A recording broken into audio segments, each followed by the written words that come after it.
Hello, and welcome to the Red Flags Podcast. The first podcast that takes love, sex, and relationship questions from Reddit and attempts to provide helpful advice based on the experience of two strangers on the internet. I'm Greg Feeney. And I'm Deb Gould. And we are those strangers. What's up, Deb? Happy Saturday, I guess? I think that's worthy of a happy greeting. Yeah. So I'm pumped that it's the weekend. Yeah, me too. I was sick all week. So it went really fast, I guess, just because I was like going to bed early every night. Yeah, I was basically just doing work, go to bed.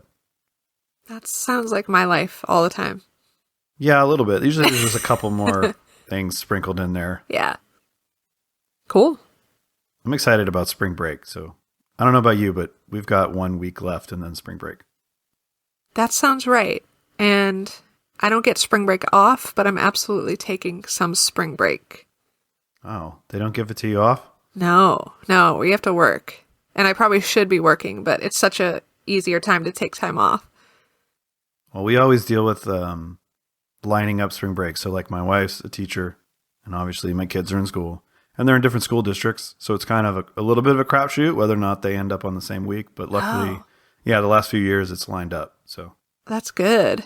Yeah, it would kind of suck if we were on opposite weeks. Yeah, and I mean, I work at a college, so spring break is whenever they tell me it is, and it's an easier time for me to take time off or for me to be away. It's like, you know, when you're off work for a couple days and you have to catch up for like a week, it's a little bit better if I take time during spring break. So I'm excited for that.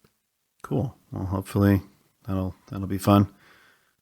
Yeah. So I've been reading a little bit.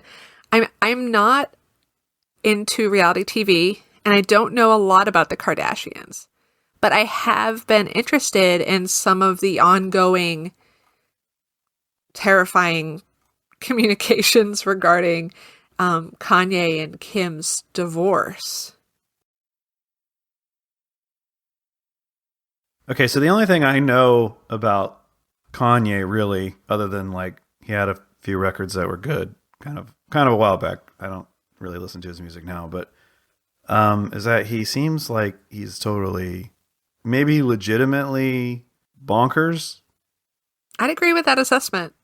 Yeah, absolutely. Like it kind of seems like maybe he's so famous and rich and insulated that he doesn't have anyone to just be like talk real to him or something like that, you know? Yeah. Well, he has called himself a god, like legitimately.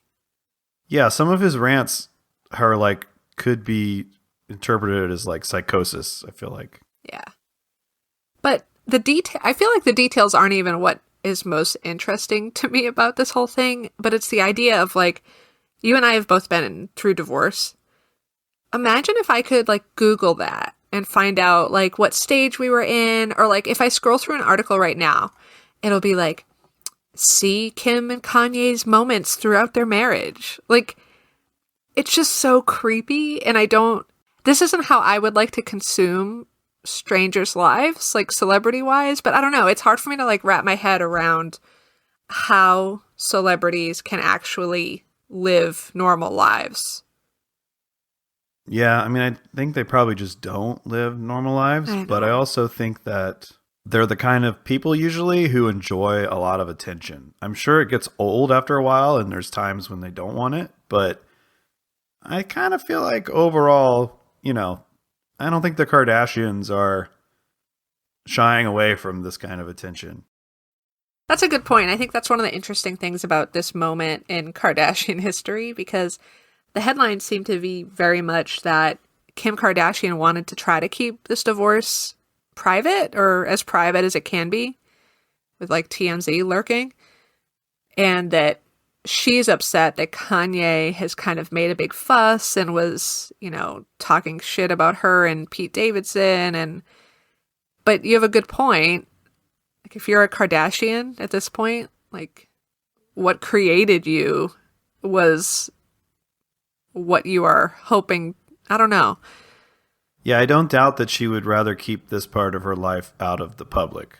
Yeah. But the problem is, I think once you put yourself in that spotlight and you sort of accept it, it just happens for your entire life.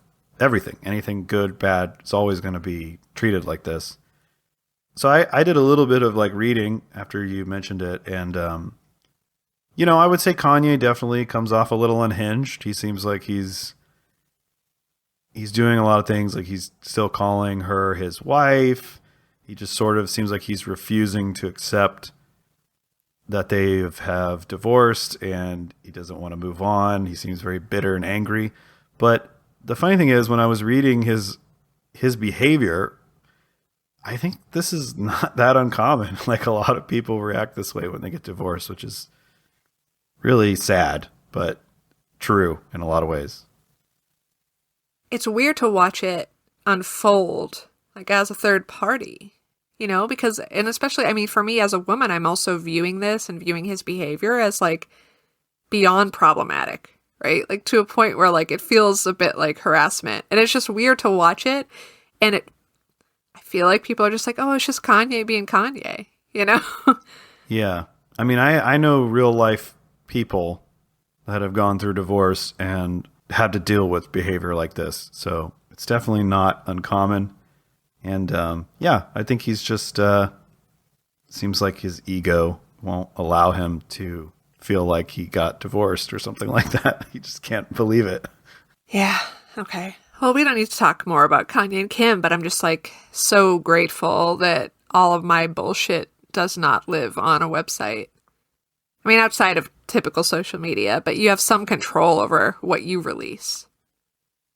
Yeah, I don't think I would really enjoy that at all. But, like I said, I think you have to be a certain kind of person that just sort of gravitates towards that kind of stuff. So, all right, well, let's jump into the first topic. This is from r/relationships, and the title is My Husband, 30-year-old male, wants more physicality in our marriage, and I, 30-year-old female, am struggling with this. My husband and I have been together a long time, over 10 years, first and only partners. I need to give you a bit of background to make sense of this. I am, and always have been, someone that's fairly unconcerned with my appearance. I'm generally not an attractive woman. I dress comfortably, and I've never been hit on or looked at by a man. My husband and I were friends first, and developed feelings for each other over time. Once we started dating, there was some initial lust, since we were new to sex in general, but gradually it returned to a warm, friendly dynamic. To this day, we are close life partners, have several hobbies that tend to be more cerebral/sedentary that we do together and separately, and are occasionally sexually intimate. I love him a lot and am happy to be married to him. A few months ago, my husband turned 30. I did too, and this birthday sparked some changes in him. He started doing more physical hobbies, running, weightlifting, hiking, etc. He still plays video games and draws and such, but now he has these other interests. He's been very insistent that I go with him. I am not an active person, nor do I like the outdoors. I'll do a little yoga if my back hurts or stroll in the park on a nice day, but I abhor running and other cardio and sweating in general. I normally say no to these requests. Additionally, my husband has asked for a lot more sex than we're used to. He's been making comments about my wardrobe and suggesting clothing that does not flatter my shape and is more objectively sexy. And that's in quotes. And it's not part of my personal style. I'm a sweatpants kind of person at home, and outside the house I wear turtlenecks and dress a little like a beatnik. I feel uncomfortable in these clothes and generally say no. With sex, I have a hard time getting in the mood these days, and generally say no as well, although I will offer something like a hand job, which he normally refuses. To my husband's credit, he is not pushy about any of this, but it makes me worried that there may now be some incompatibility between us. What I'm looking for is there a way to compromise on this, or is he just now looking for someone fundamentally different than me? I know people change over time, but I've been the same person for our entire relationship, and I don't see myself changing the way he has. I'm concerned. She seems, first of all, she seems like she's really lacking in self-confidence.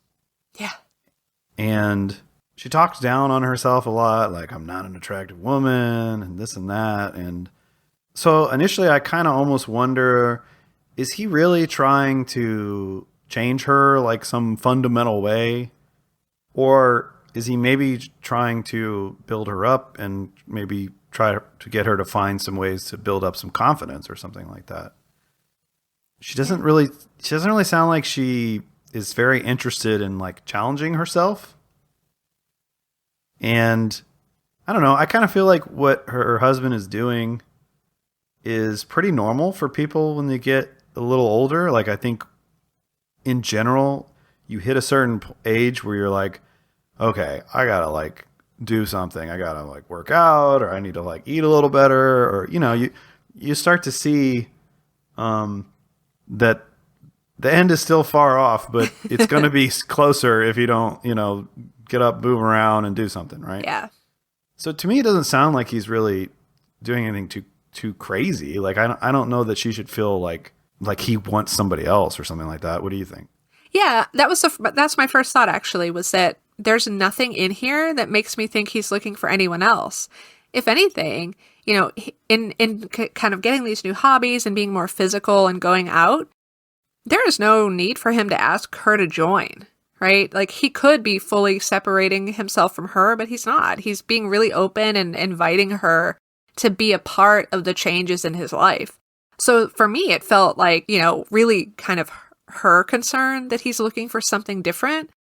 Now, the changes in how much sex he wants, I feel like maybe that's where she's focusing that. Because it seems like she's really resistant to making changes in this area, or not even knowing how.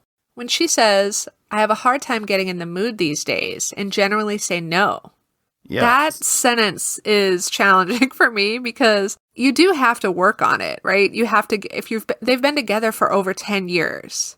So it's not going to be like all passion.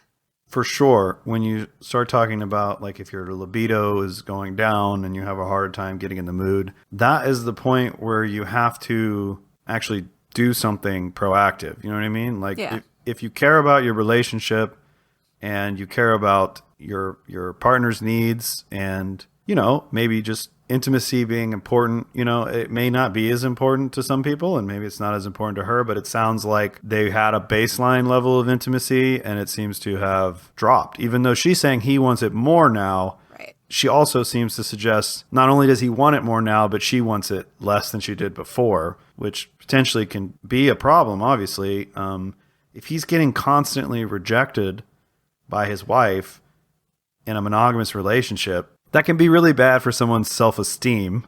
Yeah. And so she has some options available to her as far as maybe trying to figure out what's going on with her, how she could find herself in the mood more often, or, things that would put her in the mood.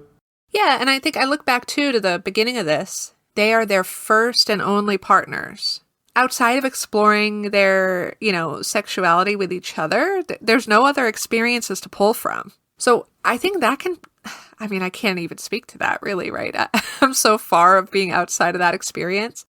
But I just can't imagine that in a 10-year plus relationship, when you are the only people that you've had sex with, that you have to find time to continue to experiment because you can't do it with anyone else.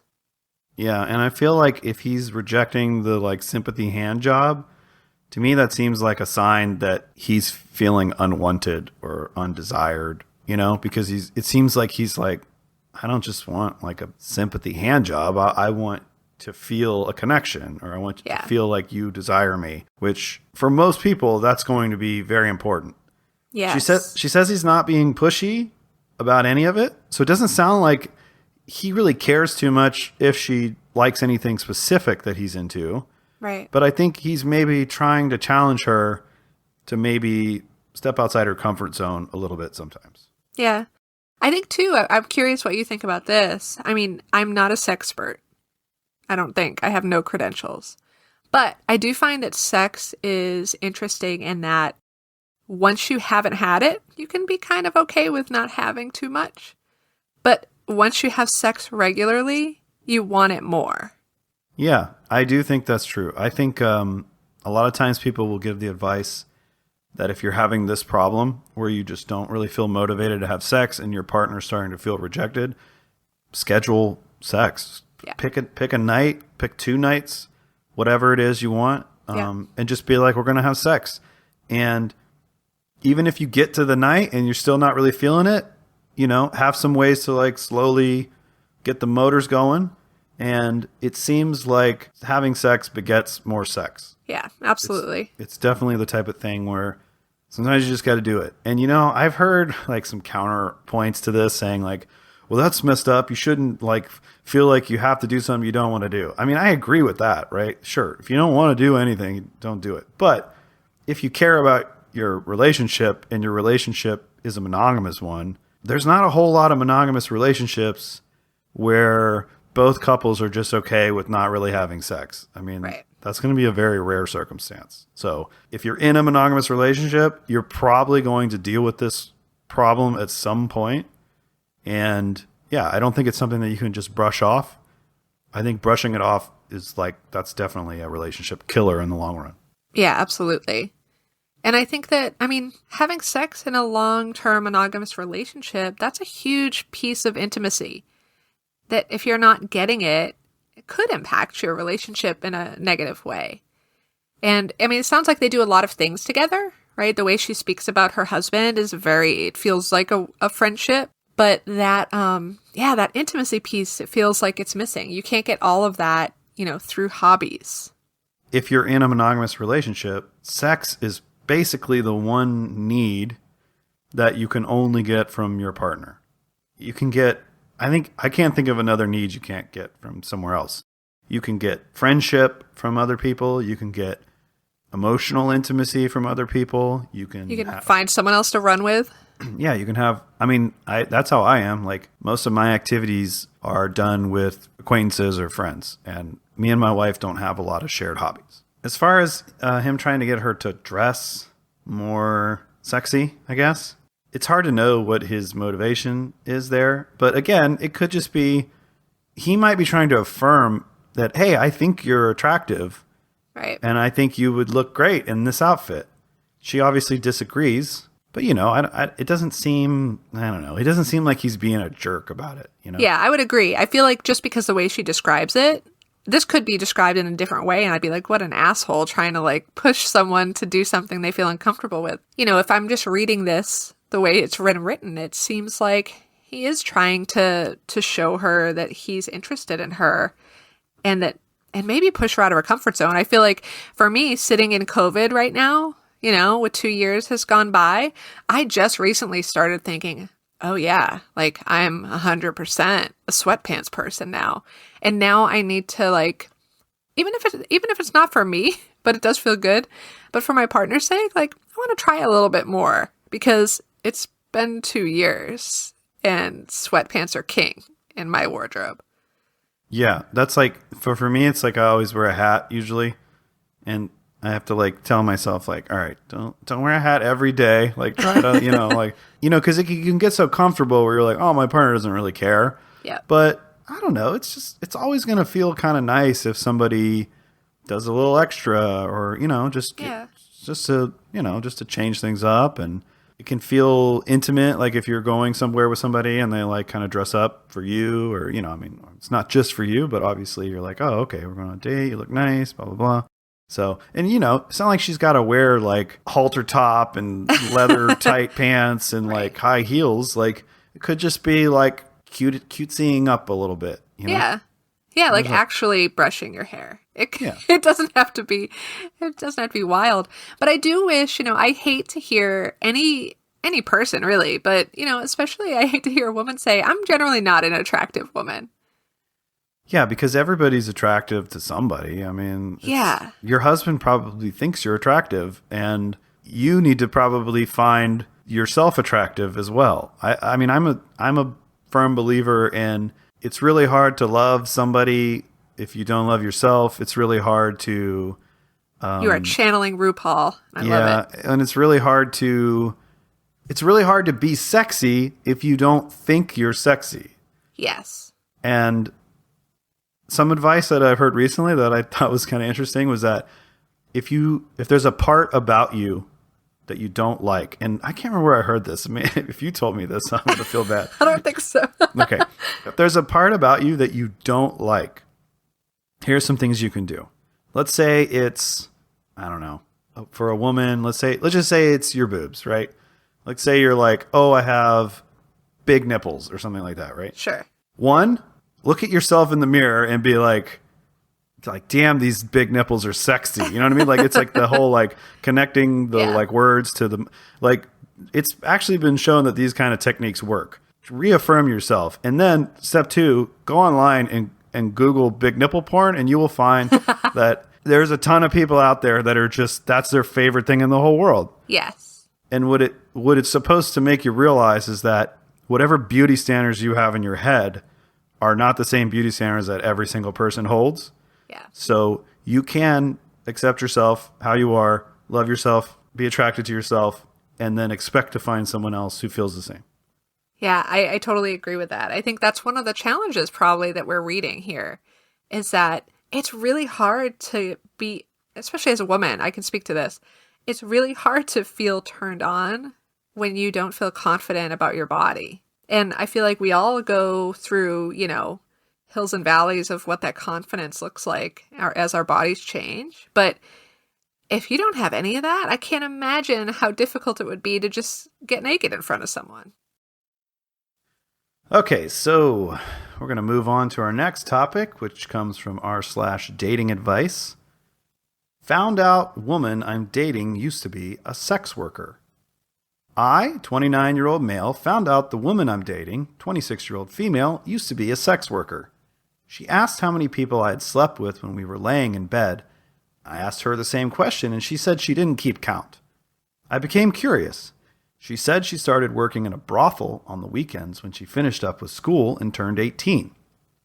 She said she slept with an average about 4 people per day, working 2 days per week.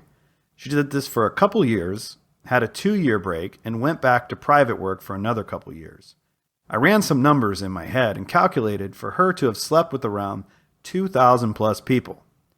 She said she didn't like it, but I asked her why she went back after the break. She couldn't answer. What even gets me more is that she didn't do it for the money. She did it out of curiosity as she did an assignment on it in school. She told me she loved the sense of empowerment she got out of it, which is why she stuck with it. She said when she would walk out of the brothel, she would stare at people in the eyes on the streets with no one knowing what she had just done. This weirded me out. She said she was young and stupid, but she said she only stopped in 2020, so less than 2 years ago. I don't know what I should be feeling about this situation. It's not something I have ever encountered before. She also had BPD. Should I run the fuck away? Wow, okay. That's a lot. That is a lot. I'm struggling with this one a little bit because of her inability to really share more of an understanding of like why she was doing this work the second time around. Yeah. But regardless, for me, the most important part is, so he did the math. Great, good for him. He used a calculator and figured out that yeah, I'm just imagining this guy like, okay, if 4 dicks per day times this many, like... Yeah, he did the math. He crunched the numbers. He thinks that... I mean, is it really necessary to do the math? She worked at a brothel. She had a lot of sex with a lot of people. Like, right. Like, at what point is it just like, you know what? If you'd been with 1,005 people, I could understand. But 1,006, too many. Pushing it. That's beyond. I just don't... Maybe I'm not in the norm here. But I don't think the number matters. Oh, definitely not. I mean, I totally 100% agree with you. It doesn't matter. It's a really stupid idea about purity, and it's like, yeah, it's really strange. Like, there's so many men out there who want women who are like, they want them to be like virgins, but they also want them to be like kinky, crazy sex goddesses. And it's like, guess how you get good at sex? You have sex. And you know what? You have sex with like multiple different people, sometimes many different people. Right. So yeah, it's a bit strange. There's this whole idea of like, I don't want to put my shit where some other shit's already been, but it's like, it's just, it doesn't make any sense really. Yeah, I'm just like, as long as you know that a new partner has like been tested recently and is like helpful with being like forthcoming around that, I don't care how many people. Sure. The only way I would be worried is if I was sleeping with somebody, they had a large number of partners simultaneously while I was sleeping with them, and they didn't make me aware of that. Yeah. And just like you said, it would be more of a like, oh, I would just like to know safety-wise what I'm getting into. I want to know what kind of risk I'm taking here. You know, if I think that you're not sleeping with anybody else, that is a different risk assessment than I would if you were sleeping with 50 other people a month or something. I don't think it's weird that she enjoyed the power dynamic. I think that's probably really common in sex work. Yeah. I mean, there's definitely sex workers who are just like, no, I love sex. But I also think there's plenty of sex workers who are probably like, yeah, it feels good to like, you know, to do this, to take this money and have this power and, you know, have all these people desire me and want to pay for me and stuff like that. I mean, to me, that doesn't seem weird at all. Yeah, I agree. And she says it was stupid, but I'm not really hearing her say why it was stupid. It seems like she's maybe just saying that to make him feel better. Yeah. Like I think if you were a sex worker for that long, I feel like you should just own it and just be like, this is me. I did this because of this reason, which she kind of already explained. And for her to like backtrack and be like, I don't know, it was a stupid thing, I shouldn't have done it. Well, it's like, well, why do you even think it's stupid? Because I didn't hear any reason that she thought it was stupid. Something I thought was interesting is, so these folks are dating, right? So they haven't been with each other for any time. They're just starting to date. And now he's like, this is kind of uncomfortable. But she asked how many people he had slept with. I can't help but feel like this was her way to get into this conversation, right? 100%. If she wanted to avoid this conversation, she would never ask him that question. Right. Yeah. So she wanted to be honest. She wanted to be upfront. She wanted to tell him. And I think that's admirable. Like, if anything, there's probably a lot of guys that wouldn't be okay with it. And she's probably like, now's the time to weed out whether or not that's the case. She doesn't want to be dishonest, which is good. I mean, I personally think that it's not a big deal, but I know that there would be a lot of guys that do. And look, you're allowed to not be with somebody for any reason you want, you know, just if you bow out gracefully, you know, obviously if you're like, fuck you, bitch, you're a slut, you know, like that's messed up. But like, you know, if this guy's like, you know what, I don't know, for some reason it just bothers me. Yeah. Thank you for your time. Adios. Yeah, this is that idea from Dan Savage, who we reference frequently. Pretty much that price of admission. Yeah. Right? Yeah. You get to decide what that is. And so when he that later brings up kind of a mental health condition, says that, you know, she has borderline personality disorder and should I just run? Dude, that's up to you. Like, I'm impressed you knew that one because like I know a lot of people read BPD as bipolar disorder, but I think it is actually borderline personality. I think it is. Okay. Not an expert. Hope I'm right. But no, I think you're right. No, I was like, I'm not 100% clear on that, but I think you're actually right. Yeah. I think that's true. But yeah, I mean, that's just something, I mean, everybody brings something to a relationship and it's not all pretty. So trying to figure out what you are comfortable with navigating, especially at such an early point in a relationship, that those decisions are hard. Yeah, it's kind of weird that he brings up the BPD in this context because he hasn't really described any behavior. I mean, I know that I think people with BPD can be more prone to risk-taking behavior or something like that. Yeah. And maybe that's why he brought it up. Yeah, I feel like that's the concern, that like there's some compulsive need for her to continue with that sex work piece. And will she move back into it? I feel like that's like a subtext that we can read. Right. And I get the concern about someone with BPD, because what I know about BPD is that it's not something that can ever resolve. It's something that can only be like treated.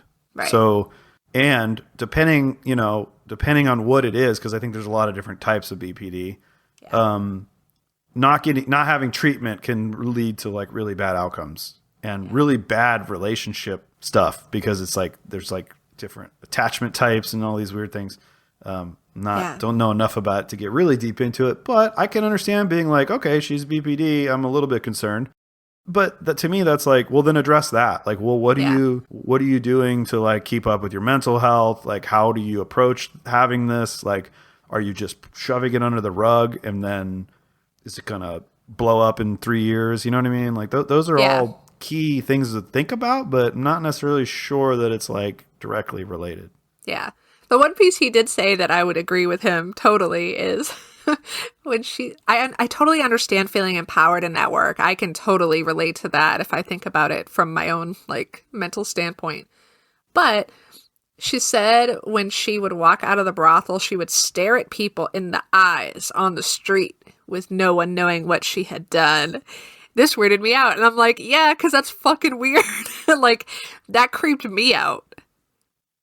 See, it didn't really creep me out. Like, I thought it's harmless, and it's like... It is harmless. Like, I noticed, okay, so here's something that I do, and now I'm going to probably sound weird, but when we started wearing masks, and, like, I would go places, like a grocery store... Yeah. I will inaudibly talk about people that are walking around, because I know they can't see my mouth moving, and I know they can't hear me because I'm not really, like, making any noise.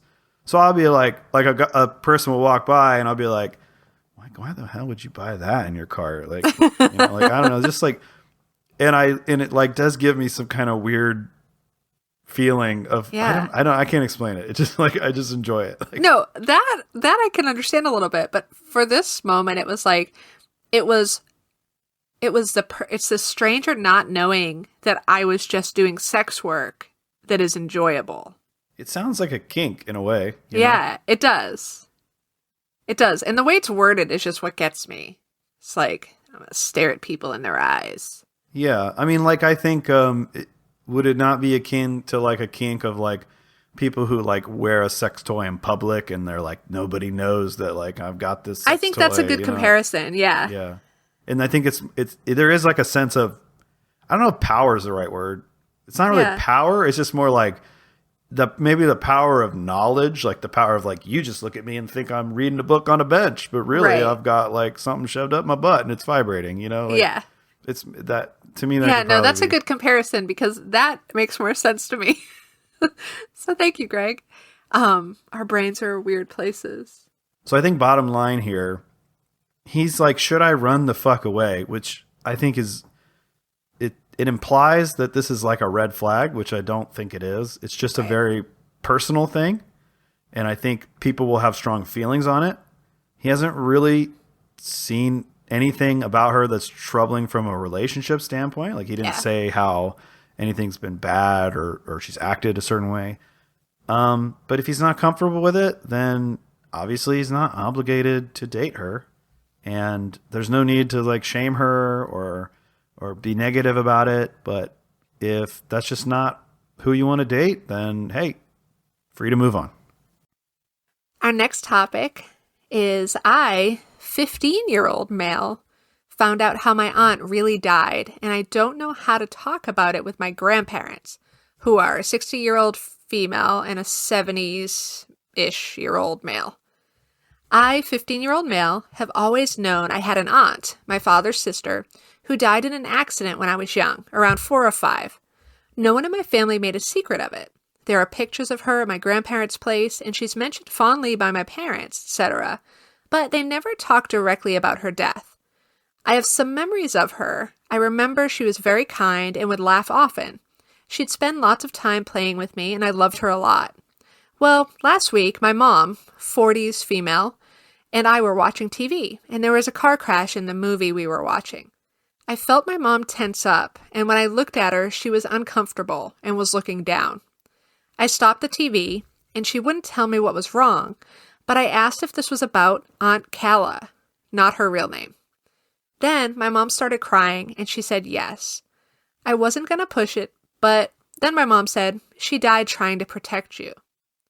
She didn't give me all the details, but basically, my mom and my aunt were taking me to go to the playground, and I was so excited I ran ahead, crossing the road without looking. My mom was pushing my baby sister's stroller, and so my aunt dashed after me. A car was driving fast, and my aunt didn't stop to look, and she was hit. I've been feeling numb ever since. I feel like it's my fault my aunt's life was robbed so young. My mom asked me not to tell my dad. She told me, because my family has promised not to say anything to me when they realized I didn't remember anything from the accident. I've been trying to remember anything, but I just don't. Not from the accident or going to the hospital after or the funeral. Nothing. I want to apologize to my grandparents, but I don't know how. I've been worried there's a part of them that's been resenting me all these years, even if rationally I know they've always been kind and loving to me. I killed their daughter. And my father, what do I say? Even my sister, 12-year-old female, I stole her chance to know her aunt and to share the moments I had with her. How do I approach this with my family? Is it better to act as if I never learned about the accident? My mom has told me it's not my fault, and she knew my aunt wouldn't have wanted me to feel this way. But it's not making me feel any better. I know my aunt's death hit my family hard and that they're still grieving and missing her to this day. How can I apologize? I'm afraid this won't be enough and that it'll open up old wounds. Yikes. Okay. Whew. This is a gut punch. Yeah. I was going to first talk about how I say aunt and you say aunt, but then I was like, this is way too serious to make jokes. Yeah, this is a little different than our typical. Yeah, I wanted to throw in some zingers, and I was like, no. Even though I guess I just kind of still did. But first of all, I'd say, yeah, it's not this person's fault. Yeah, so a 4 or 5-year-old, it just cannot be their fault. They don't have the agency for something like this to be their problem. When you're that age, and now I've had 3 kids that age, they're literally always trying to kill themselves, just constantly. That you're in a panic at all times, making sure that they don't just jump in traffic, do something stupid, and that's totally the responsibility of the adults. And the kids can in no way, shape, or form be held accountable. But that's not to say that I'm trying to blame this on the mom or anyone else. I mean, this just seems like just a tragic accident, and I doubt there was anything that could have prevented it.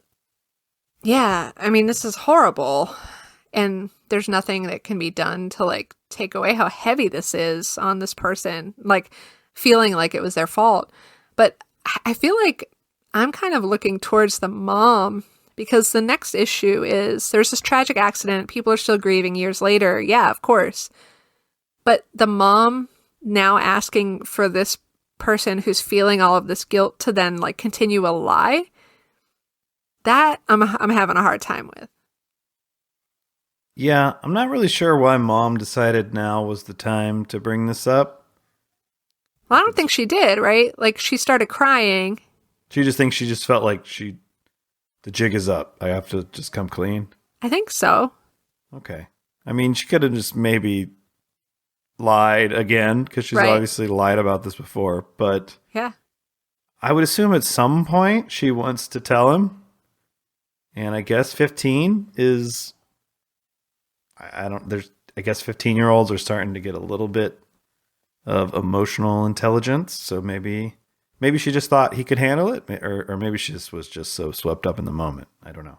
Yeah, it feels like a mistake, right? It feels like they happened to be watching a movie where there was a car accident, and the person who wrote this, the 15-year-old, called it out, and the mother just probably didn't have the wherewithal to make up a good lie in that moment when they were like overcome with emotion. But the mother needs to help a little bit at this point, right? Whether it's like recognizing that this 15-year-old needs some support, but also maybe the mother needs to initiate that conversation with the rest of the family to say, hey, this person knows, so that it's like on top of feeling like you are the reason this horrible thing happened, you're also responsible for making sure that other people aren't harmed by the fact that you know now. It just seems very heavy. Yeah, I think that's kind of a strange request on her part. I think she needs to be getting in front of this and talking to them first, maybe. Yeah. And I don't know if he's expressing his feelings to his mom.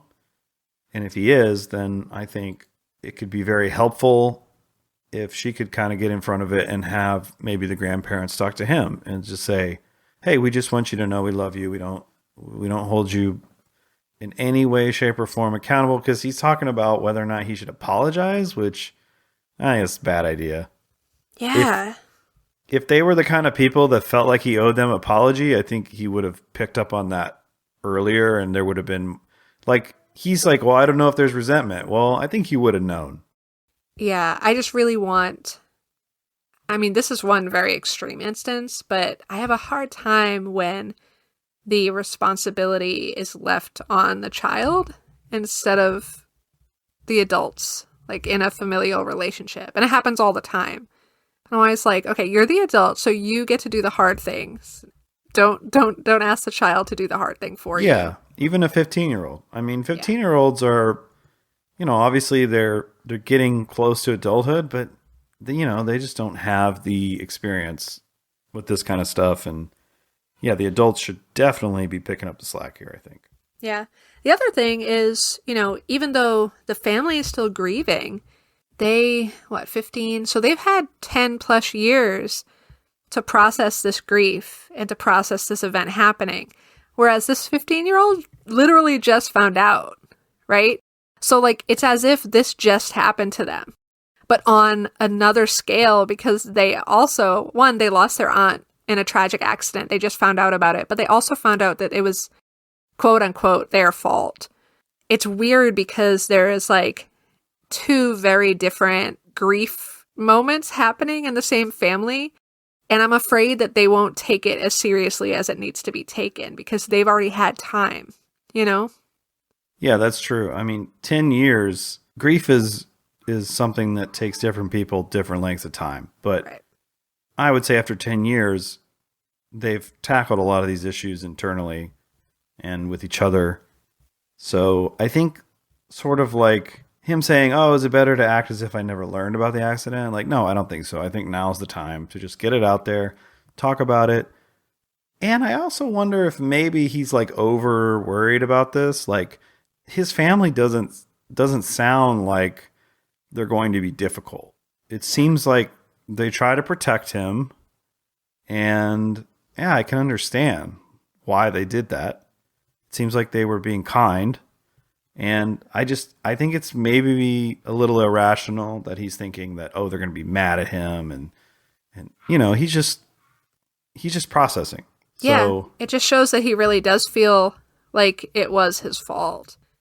And he doesn't need to apologize for anything. He didn't do anything wrong.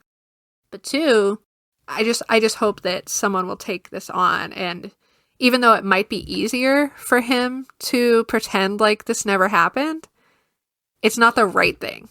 I would agree with everything you just said. He needs to accept that it's not his fault. He needs to accept that nobody thinks it's his fault. And we all need to understand that in life, terrible stuff happens and there's not a good reason.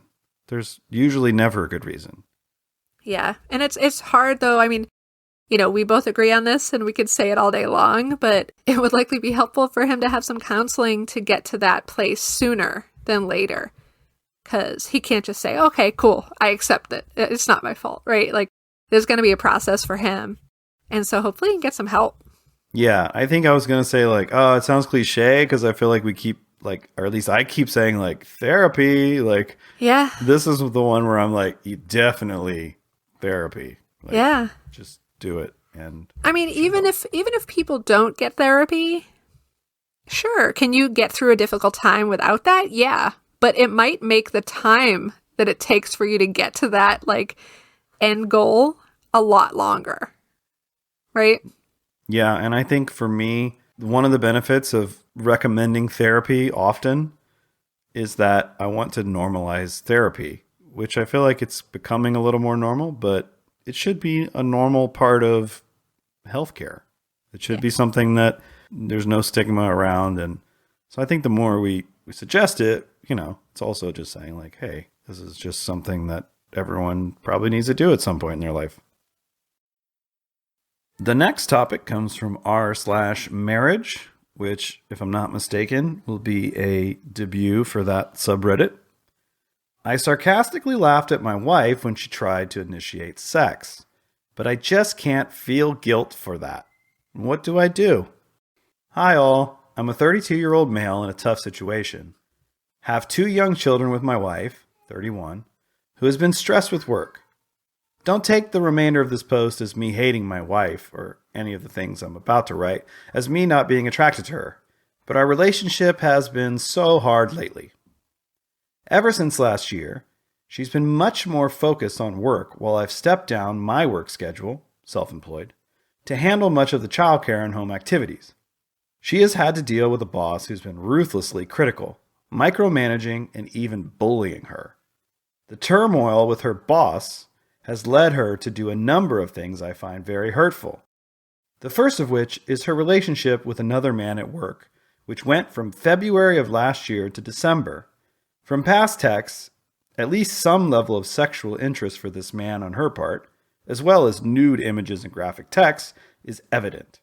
I don't know if they slept together. I hope not, though that's probably unlikely judging by some of the messages they sent. But she vehemently denies ever screwing the other guy, but only hugging and kissing him, which was confirmed by Polygraph. We essentially rug-swept that event. She's made no efforts to come with me to couples counseling, or even seek out counseling for herself to see why she would act out in such a way.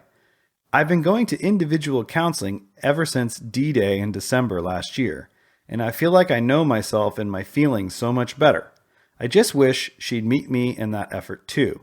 But she says that she's fine. We're fine as a couple now, and then I should stop being so weak. Except I pushed her into the arms of another man due to my lack of attentiveness, and get over it. She has said this repeatedly, and it stings. I feel myself dying inside when she refuses to help me. Help us get out of this hole. Another thing is the romance. She won't accept any of my little date proposals to see movies, get my brother to babysit our kids, go to dinner, go on a trip, etc. We haven't had sex since exactly January last year. Our marriage is dead. I still love her, but I don't even know if she loves me. What can I do? All of this came to a head on the weekend. I was getting ready to go to bed when for the first time I could see she was crying. I was worried and hugged her and asked her what's wrong. She told me she knew she was awful to me. The situation at work was causing her so much pain, and she knew she should have never taken it out on me, but she is broken and needs me to trust her as she fixes herself again. I said I empathized and I loved her still, but I needed her to go to counseling with me and individually. She said she'd organize individual counseling for herself, but needed time until couples counseling. What happened next may make me seem like a prick, but she kept touching my thing and started kissing me. I was not into it. I didn't want it, but she started undressing and she was wearing sexy underwear. I wasn't turned on in the slightest, and I even started to dryly laugh and sarcastically said, "Now? Yeah, right." She started crying again, said I was a huge jerk, and turned off the lights, and we went to sleep. Her angry, and me confused and upset with myself. I just spooned her as she silently wept, and she said, "I love you no matter what," before she drifted off. I didn't say I love you back. Was I too far? I'm sorry, but I don't even remember what she looks like naked. It wasn't that I found her unattractive or that she turned me off. I just can't get turned on by her anymore emotionally. I think I need emotional connection for me to be able to be with her. Should I work these issues out in counseling? It seems too personal of an issue. And women, did I overstep? How can I make it up to her? This is very different from what I expected from the title. Yeah, the title was, it was very intriguing. I think it got me, like it hooked me from the beginning because I was like, what? Like, what's going on here? And then as it unfolded, I was just like, oh God. Okay, so they're 32 and 31. And there was an infidelity for sure, even though we don't know 100%. Yeah, it sounds like we can go ahead and assume there was. At the very least, there was emotional cheating. Yeah. And most likely there was physical cheating. Right. The polygraph showed that maybe there wasn't physical cheating. Yeah, it confirmed that she only hugged and kissed. That's what the polygraph did. I don't know where you get like a bespoke polygraph. Well, I think you can get them for free now because aren't they like completely unreliable? Oh, well, I mean, they've always been. I don't know. Yeah. I gave her the truth serum when I hit her with the hard questions. All right, bud. So we essentially rug swept that event. Like, this is just like you said, this is a nightmare. Like this. Yeah, I'm having a hard time relating to this fellow. There's definitely like some distinct reactions that I see to cheating, and this one doesn't fall anywhere on that graph. Either it's like people are just so angry and it's over. Yeah. Or, I mean, I think anger is usually like the first part, right? And then it's like, usually there's like a point where it's either like, okay, where am I at? Can I move past this? Do I want to move past this? Right. And then you sort of have to make that decision and then try to move forward if that's what you want to do. Yeah. Which it seems like he did want to because he didn't leave her. But he also seems like, I don't want to just say that he's like half in because she doesn't really seem fully in either. I feel like this happened over a year ago, right? Mm-hmm. Because it happened. He was obviously not happy about it. And he began to go to counseling on his own because she refused to go to counseling. And then in the year since this happened, they haven't had sex at all. Yeah. And I don't think he really elaborates on why. Like, has it been like, is this all him? Is this all her? Is it a mix? I don't really know. Yeah. But obviously it stands out as like, well, something was broken for sure. I just feel like it seems like he's trying really hard and she is not meeting him anywhere in the middle, even though she should be putting in maybe a little bit more effort. 100% agree. I feel like she comes across as kind of lazy and like she's not going to do the work, but she's like, thinks that just throwing a Hail Mary by playing with his thing randomly one night and wearing some sexy lingerie is going to be like the glue that sticks it back together. And that seems really ambitious and probably not going to work. I am like, you can laugh all day at this initiation of sex because this is kind of bullshit. Yeah, I think his reaction makes complete sense given the context. Especially, like, it's infuriating to have this happen in a relationship and for you to say, okay, I want this to work and I want you to go to counseling with me, and then they don't. And then even a year later, okay, can we go to couples counseling? No, I'm not ready for that. It's been a year, y'all. Like, if you're not ready now, you're not going to be ready. I want to be respectful of, like, people's needs, but this seems ridiculous to me. Yeah, I'll revise my statement. I said it wasn't really clear like who was half in and who wasn't, but you're right. I think he was all the way in, as evidenced by his willingness to do the counseling and even just as being the hurt individual, being so willing to move forward somehow, some way. Yeah, she's definitely not done her part. Yeah. And even, for him being a hurt individual and like being denied proposals for like a date. Yeah, this all around this just sounds bad. Yeah. I'm not really sure why he's still with her at this point. I mean, they have kids because he talked about getting like babysitters for a trip. Right. And I think kids is one of those things that some people feel like is just like, it's a reason to stay together no matter what, which I am completely against that idea. I think the opposite is true. I think staying together for the kids has more negative repercussions than just getting a divorce. Yeah.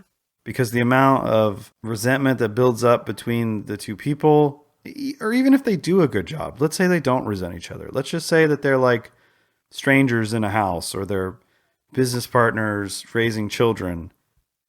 You're modeling relationship for your kids, and they're going to grow up with this fucked up idea of what a relationship is and should be. So no, I reject that. I reject the whole staying together for the kids thing. I think there's maybe some scenarios where it makes sense. Like, let's say your kids are high school age and you decide that you are done.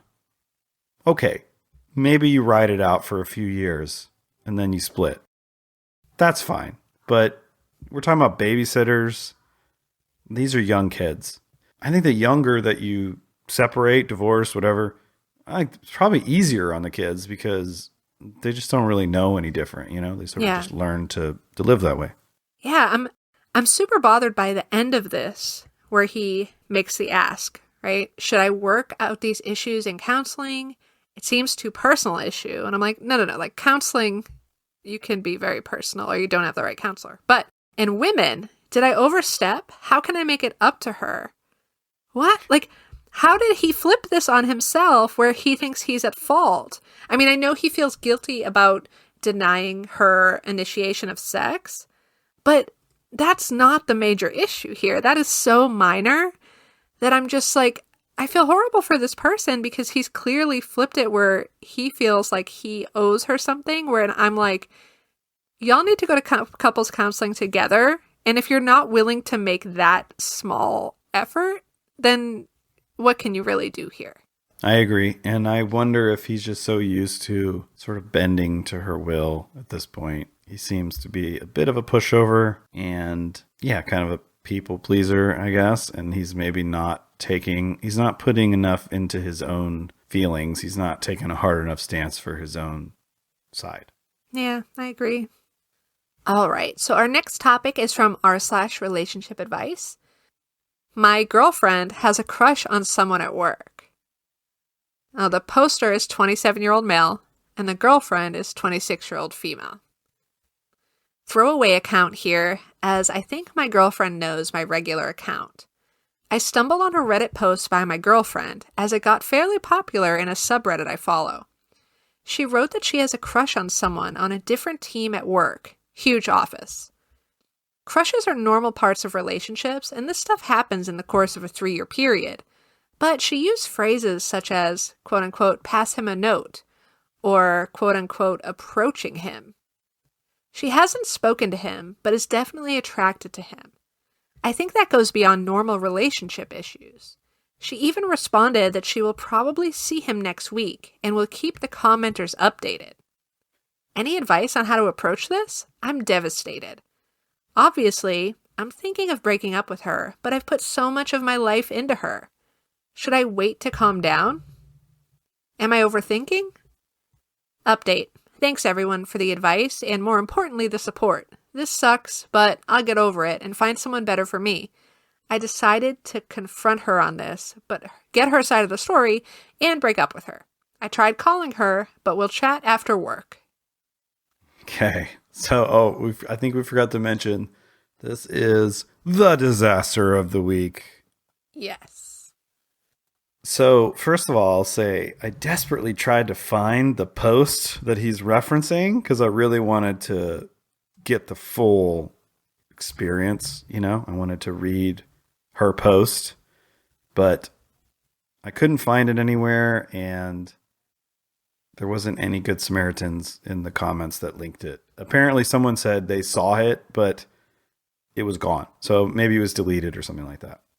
Obviously, we can talk about crushes, which I think is like, I think in a relationship, in a monogamous relationship, crushes are fair game. They probably will and can happen.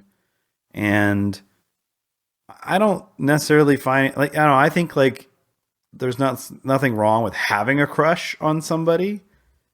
And it's really more about what you do, right? What are your actions? Do you agree? Absolutely.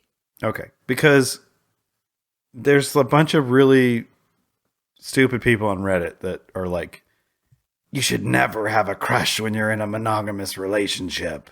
Like, that's cheating. And I'm like, that's just, come on. Like, I mean, I think there's different levels of crushes, right? So, Sure. like, it's one thing if, like, you see someone, you're attracted to them, you learn a little about them, and you really have a crush on them because you know that maybe they'd be someone you'd enjoy to spend time with. But that's where it ends. right.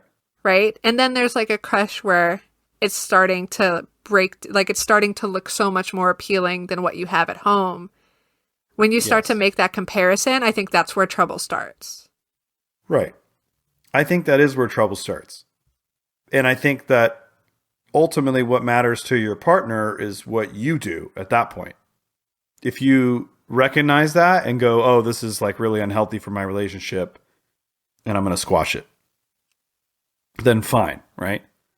But if you do what this lady was doing, I think now you're crossing the line. If you're posting on Reddit and mentioning that you want to pass him a note or approach him, first of all, this is the kind of crush where she's not talking to this person, right? Like, it seems like she's just seeing this person. So it's just like sort of a physical attraction and they haven't actually interacted.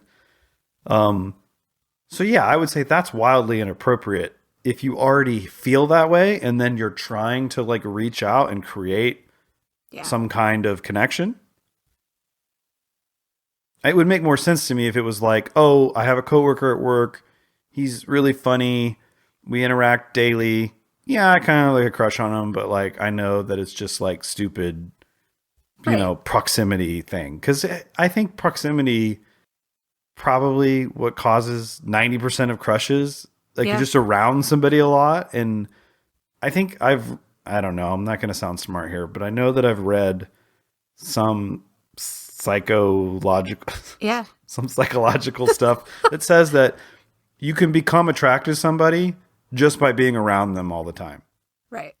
It like increases attraction. It feels similar to like, think about all the shitty songs you like because you just listen to them over and over and over. That's true. How many times do you listen to a song and you're like, that does nothing for me? And then the like 20th time you're like, oh, that's my jam. Like, yeah, it gets comfortable. Yeah. And it starts to feel like part of your life.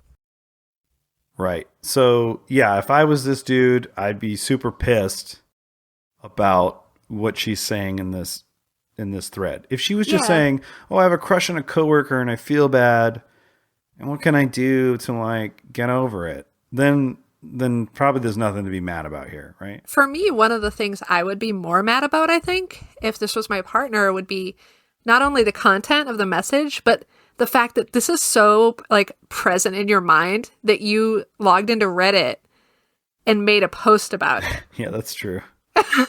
Right? And then I saw the post. Like, that piece for me is more difficult to handle because it's like, oh, this is really taking up some of your brain space. Okay, so here's something that I want to say about this. And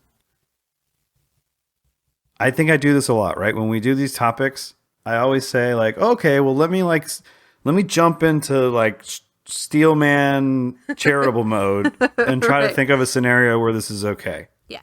So the scenario that I thought of when I was reading this was, what if she's just posting shit on Reddit for fun? Because we've talked about this before. We know that a lot of these posts are maybe not 100% true or even true at all.